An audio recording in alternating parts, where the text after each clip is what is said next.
Hello and welcome to the Fans of Wrestling Show. I'm Paulie Price, and let's talk all things wrestling. In this video, we're going to rate and review AEW Dynamite from Wednesday night on TNT. The first match we had was a tag team match to start off the show. It was Omega and Hangman Adam Page versus Private Party. Now this rivalry actually happened last week with Hangman Adam Page and Private Party, where he was accused of taking Private Party's drink and didn't care. This match was an entertaining match for me. It had a lot of exciting moves, and there was good chemistry in the ring. There's a few moments where, there was a lot of guys in the ring and the referee wasn't really getting anybody out. I guess that's something that AEW does. But for me, it's like, I get the times that they did it. There was times where Omega actually hit Adam Page by accident and vice versa. And I get those moments. That's why they needed it. That's why for me, that match was really entertaining. And I'm going to give it a 4 out of 5. The second match of the night was for the AEW Women's title. And it was with Chris Statlander versus Riho. Right off the bat for me, this match had really good chemistry. It had so much potential until the Nightmare Collective came in. Now, I'm all for people coming in and distracting you and trying to make you lose. But what I did not like in this match was that the referee was like MIA. For me, once I saw Awesome Kong throw Riho into the barricades, I was waiting for the bell, and the bell didn't ring, and it was almost like, where was the referee? Now, if the referee is being distracted, we need to see that. At least the people that are watching on TV, because I didn't see the ref. And then, when Chris Statlander was in the front of the ring, Luther comes out underneath the ring, and it was like, the amount of time that was there, again, where was the referee? Now, I think that he was over there looking on Riho. I mean, and that's another thing for me. Like, how many superstars are thrown into the barricades every match? Now, I know Awesome Kong did it, and she has brute force, but, I mean, come on. Everybody gets thrown into the barricades. And if that is the case, then show me that the referee is looking at an unconscious Riho. Because to me, if I don't see that, then I don't understand why the match wasn't thrown out. It should have been a false ending, but it ended with Riho getting a roll-up on Chris because of all the distractions from the Nightmare Collective. So Riho gets the win. So for me, I gave this match a 3 out of 5 because I really didn't like the way they did that. And the third match of the night was Chris Daniels versus Sammy Guevara. This is almost like the same thing that happened. Like, I have another issue with this match was that if you're going to do distractions, doing a match where you have a distraction, someone coming out, and then doing it again, I don't like that. I don't want to see the same thing back to back. And this affected the rating for the match card. You'll see later. I definitely would have switched this match with the tag team match that comes after it because I believe that it would have gave that little gap so that you don't have these interruptions again, because another good match, I was getting invested in it, and all of a sudden, Pentagon comes out, telling him to do the move that he botched. That distraction cost Chris Daniels the match, and Sammy Guevara got the win. But for me, again, doing that, I don't care that it was a distraction. That was a good one. Because he came out, he lost his concentration. But I just feel like doing it right after they just did that it just killed it for me. So I'm going to rate that match a 3 out of 5. Now the fourth match of the night was a tag team match with the Lucha Brothers versus the Blood Brothers, Cody and Dustin Rhodes. Now this was a great match. They told a story. It had so much chemistry. The crowd was ridiculous in this match. It was like they woke up. Because I feel like they really didn't have enough matches for them to really cheer. Besides that first match with Omega and Paige, which went about 14 minutes, this match went about 7+, but it was entertaining. It had so many moments in it.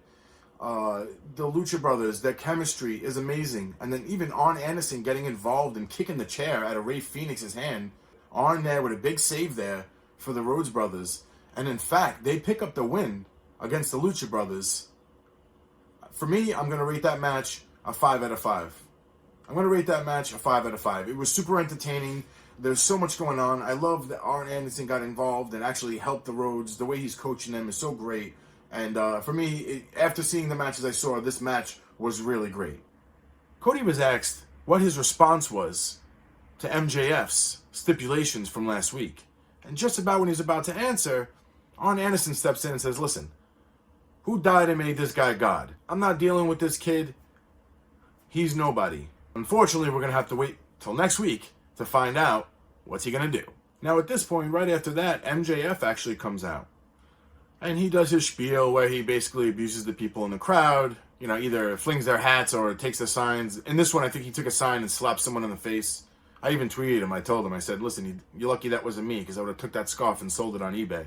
But I got to give the kid props. He's got a lot of skills on the mic. I think that he is definitely the most hated heel in the business. He gets the most heat, where people really do hate that guy. Where, you know, like The Miz and all these other guys, they try to push over, and everybody loves to hate them, but I feel like everybody generally hates MJF, and you know what? I think that's what makes him better. So he comes out and he's talking mad crap. DDP comes out. Now DDP comes out of nowhere, and the last time we saw DDP is in fact when he presented MJF with that beautiful ring that he keeps gloating and making everybody kiss. So DDP comes out and said that, you know what? He never thought 15 years later that he'd be in the ring. You know what?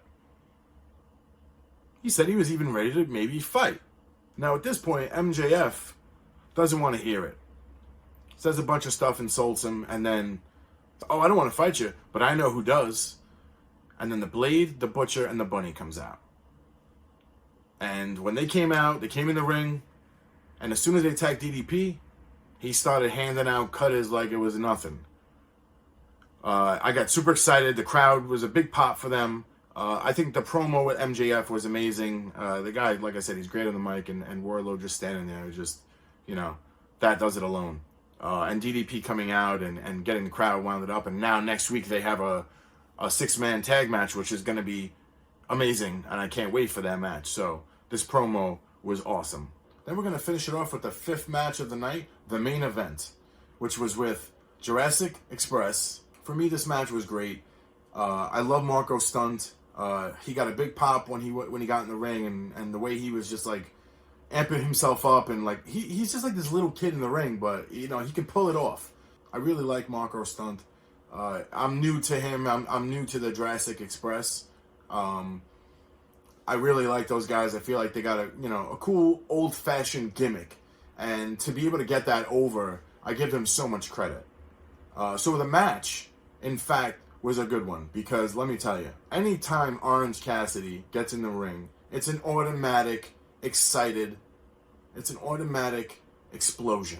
because people love what he does. I mean, when I first saw it, I was like, what? And then I realized that, oh, wow, this guy, that's his gimmick. It's great. Came in, put the hands in the pocket, and just being able to do the moves and doing what he does, it's just so fun to watch. I love the suicide dive outside with the hands in the pocket. I mean, it's just great. The guy is just great, and he's got a great future ahead of him. So the match was really exciting. There was parts where things got a little crazy. Everybody was only outside, and there was 2 guys in the ring, 2 outside. You know, it just, I love the gorilla press to the outside that he did with Marco Stunt onto the best friends. That was great. And it ended up with Jungle Boy Jack Perry getting a roll-up and getting his first win in AEW. I'm going to rate that match a 4 out of 5, because I just thought it was really exciting, and it really was fun to watch.